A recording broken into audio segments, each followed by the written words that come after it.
Assalamualaikum guys, saya dari AW Build and Construction. Hari ni saya nak bawa hampa tengok sebuah rumah dekat Batu 17, Guak Cempedak. Rumah ni agak besar juga, keluasan lebih kurang dalam 1,600 square feet. Ada 4 bilik, termasuk 1 bilik master bedroom yang luas dan 3 bilik ayak. Memang sesuai lah untuk keluarga besar. Jadi, kalau nak tengok lebih lanjut, stay tune.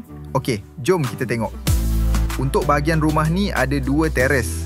Okey, untuk teres pertama, keluasan dia 16 x 5 kaki.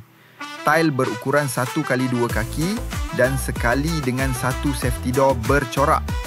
Ketinggian dari tanah sampai ke ruang dalam rumah lebih kurang 2 kaki. Kemudian kita pun tengok teres yang kedua, keluasan dia 15 x 5 kaki dengan tile size 1 x 2 kaki.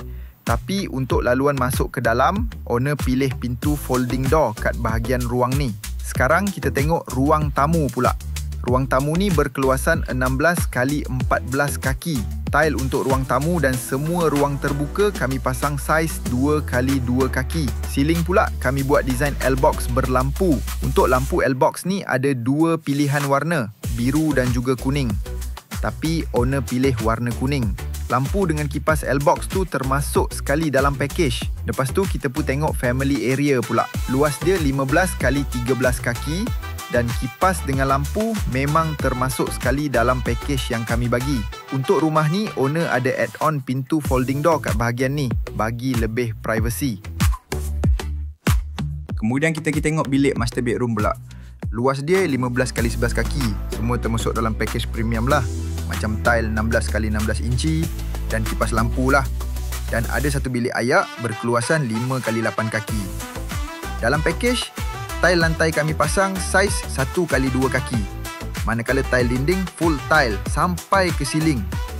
Aksesori dalam bilik ayak ni lengkap. Set basin, shower, handspray, jamban, semua ada dalam package.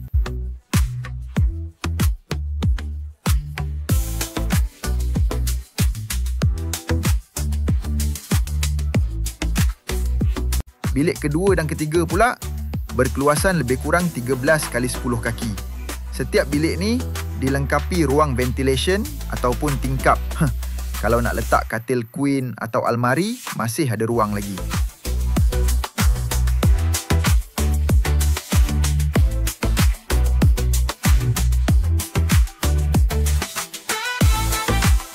Bilik keempat pula berkeluasan 15 x 10 kaki. Dan yang lain sama dengan bilik 2 dan 3. Pintu bilik ni kami bagi pintu solid. Jadi lebih kukuh dan tahan lama.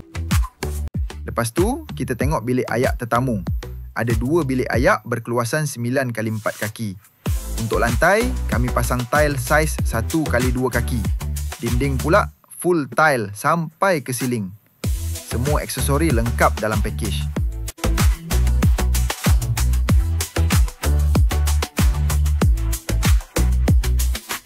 Last sekali, kita pergi tengok dapur dengan ruang makan pula.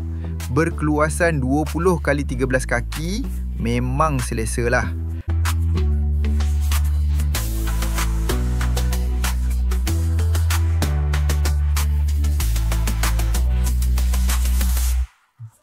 Dapur ni dilengkapi dengan tabletop dalam package kami bagi berukuran 10 kaki. Tapi owner pilih untuk tambah lebih lagi. Tile untuk tabletop saiz 2 x 2 kaki. Dinding tabletop pula saiz 1 x 2 kaki dengan ketinggian lebih kurang 3 kaki. Termasuk sekali dengan pintu tabletop.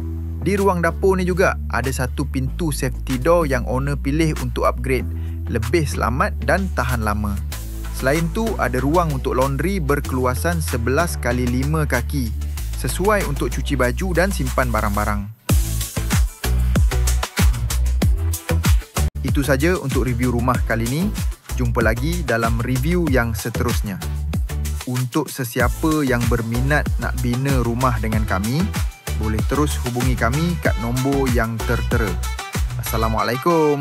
Bye-bye.